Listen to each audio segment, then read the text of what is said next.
Before taking your decision in your life, ఏదైనా నిర్ణయం మీ జీవితాల్లో తీసుకునే ముందు ఫస్ట్ కన్సల్ట్ గాడ్.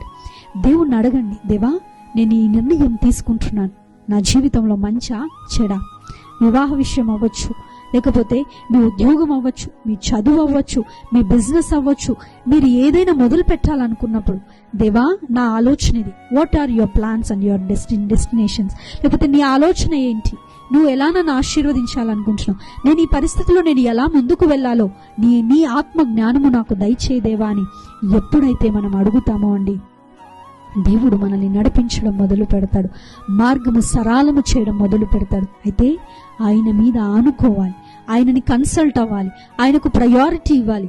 అప్పుడే దేవుడు మన జీవితాల్లో కార్యాలు చేస్తాడు. ఉపవాస ప్రార్థన చేసి దేవుని సన్నిధిలో కనిపెట్టి మీరు గనక అడుగులు వేస్తే మీ కార్యాలను సఫలం చేసే దేవుడు మనకు తోడున్నాడనే విషయాన్ని జ్ఞాపకం చేసుకోవాలి.